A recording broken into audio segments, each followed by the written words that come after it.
Hello student, आज से हम एक नई क्लास शुरू करेंगे जिसमें हम हिंदी साहित्य के जो 1100 महत्वपूर्ण प्रश्न होंगे जो किसी न किसी परीक्षा में पूछे गए होंगे, हम उनको करेंगे। और साथ में हमारी जो EMRS TGT हिंदी का सिलेबस चला हुआ है उसको भी करते रहेंगे। तो फिर चलिए आज की क्लास को शुरू करते हैं। आज हम करेंगे 20 प्रश्न हिंदी साहित्य के जो एग्जाम की दृष्टि से अति महत्वपूर्ण होंगे और किसी न किसी परीक्षा में पूछे गए होंगे। चलिए फिर शुरू करते हैं आज की क्लास को। तो पहला हमारा प्रश्न है, हिंदी साहित्य को सिद्ध सामंत काल किसने कहा। मोस्ट इम्पोर्टेंट क्वेश्चन है, पता नहीं कितनी परीक्षाओं में पूछा जा चुका है। तो ऑप्शन ए जॉर्ज ग्रियर्सन, या फिर option B Mishra Bandhu, option C Rahul Sankrityayan, option number D ये है डॉक्टर राम कुमार वर्मा। तो ऑप्शन नंबर हमारा सी वो सही होगा, राहुल सांकृत्यायन। आगे देखिए, रामचंद्र शुक्ल के ग्रंथ का क्या नाम है। मोस्ट इम्पोर्टेंट है रामचंद्र शुक्ल का ग्रंथ। तो ऑप्शन नंबर ए हिंदी साहित्य का इतिहास, हिंदी साहित्य की परंपरा, हिंदी साहित्य का अतीत, या फिर हिंदी साहित्य की भूमिका।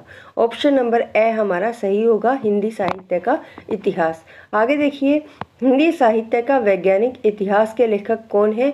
डॉक्टर नामवर सिंह, गणपति चंद्र गुप्त, या फिर रामकुमार वर्मा, या फिर Ramchandra Shukla.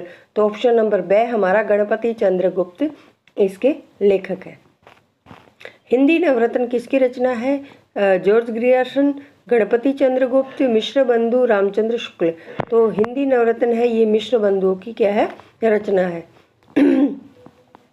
Asiatic society of Bengal की पत्रिका के विशेषांक के रूप में निकलने वाला हिंदी साहित्य का जो इतिहास है वो कौन सा है।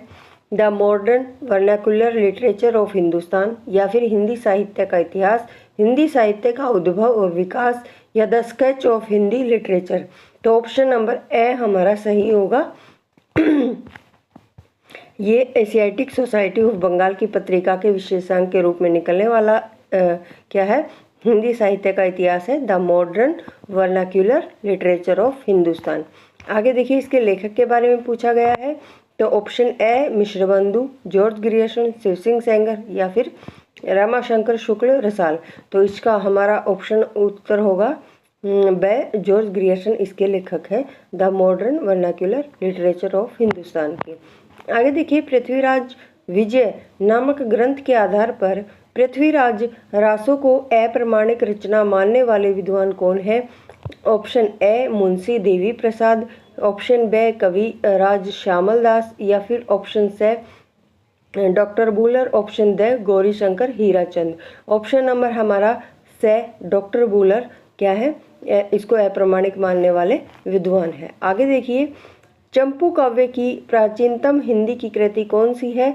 चंपू काव्य उसे कहते हैं जिसमें क्या है, गद्य और पद्य दोनों मिश्रित होते हैं, वो हमारा चंपू काव्य कहलाता है।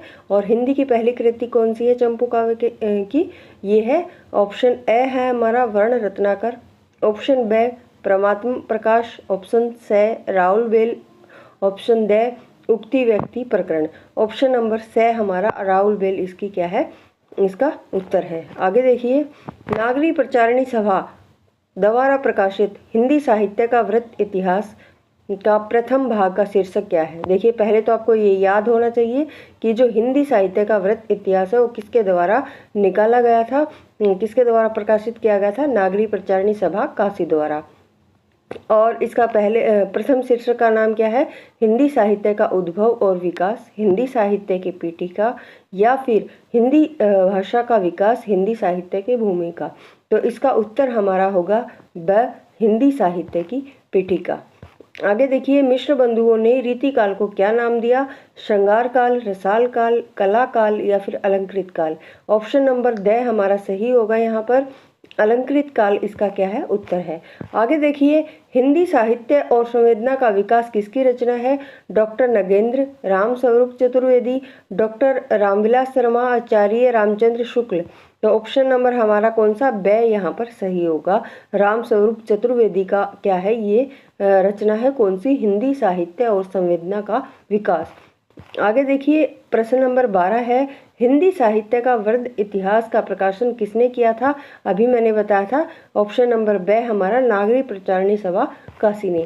आगे देखिए प्रश्न नंबर 13 है, आदिकाल को संधि काल और चारण काल नाम किसने दिया? मोस्ट इंपॉर्टेंट है। ए है रमाशंकर शुक्ल रसाल, ब डॉक्टर रामकुमार वर्मा, से गणपति चंद्रगुप्त, या फिर द डॉक्टर नगेंद्र। तो ऑप्शन नंबर हमारा ब यहाँ पर सही होगा। कौन सा? डॉक्टर रामकुमार वर्मा। आगे देखिए प्रश्न नंबर 14 हमारा, हिंदी काव्य धारा का संग्रह किसने किया था? हर प्रसाद शास्त्री, राहुल सांकृत्यायन, हजारी प्रसाद द्विवेदी, या फिर डॉक्टर बुलर। ऑप्शन नंबर हमारा ब यहाँ पर सही होगा, राहुल सांकृत्यायन। आगे देखिए हिंदी साहित्य के आदिकाल को सिद्ध सावंत काल, ये पीछे आ चुका है, तो किसने कहा था? राहुल सांकृत्यायन ने, ये हम कर चुके हैं। आगे देखिए असंगत विकल्प बताना है, हमें असंगत बताना है, तो ऑप्शन ए देखिए, हिंदी साहित्य का दूसरा इतिहास, ये डॉक्टर बच्चन का है। ऑप्शन नंबर ब, हिंदी साहित्य 20वीं शताब्दी, बाबू श्याम सुंदर दास। ऑप्शन से, हिंदी का इतिहास लक्ष्मी सागर गोषणे। आगे है हिंदी साहित्य का आलोचनात्मक इतिहास, रामकुमार वर्मा। तो इसका ऑप्शन नंबर हमारा ब है, वो गलत है, बाकी सही है हमारे।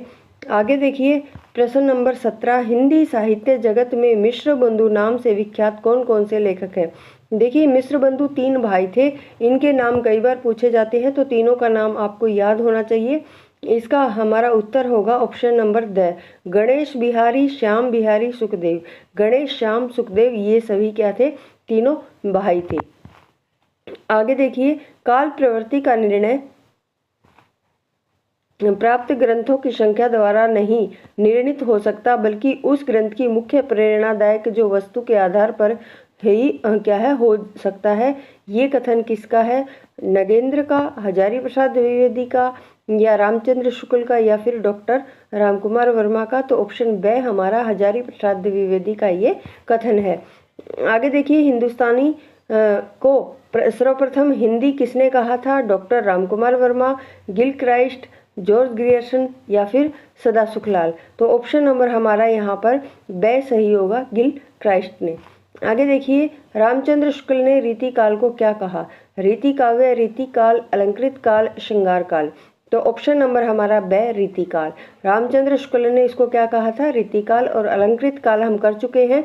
आप मुझे कमेंट बॉक्स में जरूर बताएंगे कि अलंकृत काल नाम किसने दिया था। तो आज की क्लास में हम 20 ही प्रश्न करेंगे। इसी प्रकार से हम 1100 प्रश्न हैं उनको कंप्लीट करेंगे जो किसी न किसी परीक्षा में पूछे गए हैं। तो अगर आपको क्लासें पसंद आती हैं तो चैनल को शेयर और सब्सक्राइब करें, क्लासों के साथ जुड़े रहें। धन्यवाद।